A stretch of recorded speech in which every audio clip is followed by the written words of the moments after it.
20వ తేదీ ఆగస్టు నెల 2026వ సంవత్సరం. ఈరోజు దేవుని వాగ్దానము.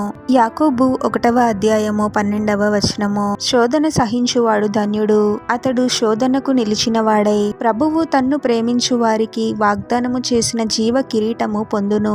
సహోదరి సహోదరులారా, మన జీవిత కాలంలో ఎన్నో రకాల శోధనలు వస్తూ ఉంటాయి.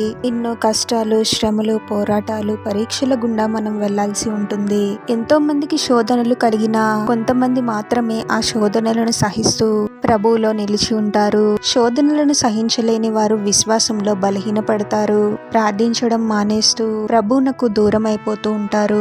ప్రభువునకు విరుద్ధమైన కార్యాలను చేస్తూ ప్రభువుని దూషించే వారు కూడా కొంతమంది ఉంటారు. మనకు శోధనలు కలగవు అని చెప్పలేము, కానీ ప్రతి శోధనలోనూ ప్రభువు తప్పకుండా మనకు తోడుగా ఉంటాడు అని ఖచ్చితంగా చెప్పగలము. నిన్నెన్నడూ విడువని ఎడబాయను అని ప్రభు అన్నాడు కదా.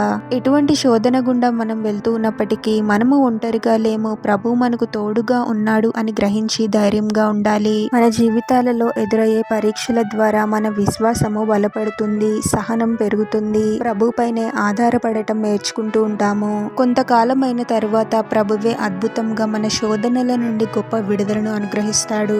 శోధనలలో మనం ఉన్నప్పటికీ ప్రభువే మనల్ని బలపరుస్తూ వాటిని తట్టుకునే శక్తిని అనుగ్రహిస్తాడు. శోధనలను మనం సహించగలిగినప్పుడే ప్రభువులో నిలిచి ఉంటాము. ఏ విషయం వలన కదిలింపబడక ప్రభువులో బలముగా స్థిరంగా ఉంటాము. అటువంటి పరిస్థితులలో కూడా మనము ప్రభువుని హృదయపూర్వకముగా ప్రేమించగలుగుతాము. శోధనలను సహిస్తూ ప్రభువులో నిలిచి ఉండి ప్రభువుని ప్రేమించే వారికి ప్రభువు జీవ కిరీటంను అనుగ్రహిస్తాడు. ఈ జీవ కిరీటము ప్రభువు నుండి మనకు లభించే గొప్ప బహుమతి.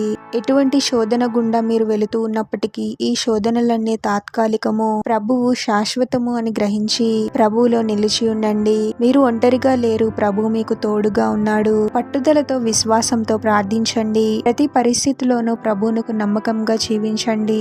ప్రభువు జీవ కిరీటంను మీకు అనుగ్రహిస్తాడు. ప్రార్థన. పరిశుద్ధుడవగు ప్రభువా, మీ పరిశుద్ధమైన నామమునకు తరతరములు యుగయుగములు మహిమ కలుగును గాక. మరొక నూతన దినంలోనికి మమ్మల్ని క్షేమంగా ప్రవేశింపచేసిన దేవా, మీకే స్తోత్రం తండ్రి.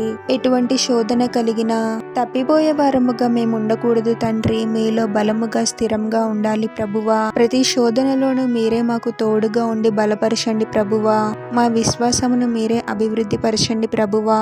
ఎటువంటి శోధననైనా సహిస్తూ మీలో నిలిచి ఉండి మీకు నమ్మకంగా జీవిస్తూ మీ ద్వారా జీవ కిరీటమును పొందుకునే వారముగా మమ్మల్ని దీవించమని ఈ ప్రార్థనలో ఏకీభవిస్తున్న ప్రతి ఒక్కరిని పేరు పేరున దీవించి ఆశీర్వదించి అభిషేకించమని, వారు చేసే ప్రతి పనిలో మీరే వారికి తోడుగా ఉండి వారిని అన్ని కీడుల నుండి అపాయముల నుండి మీరే వారిని రక్షించమని ఈ మా మనవులన్నీ యేసుక్రీస్తు వారి పరిశుద్ధ నామంలో అడిగి వేడుకొనుచున్నాము తండ్రి. ఆమేన్.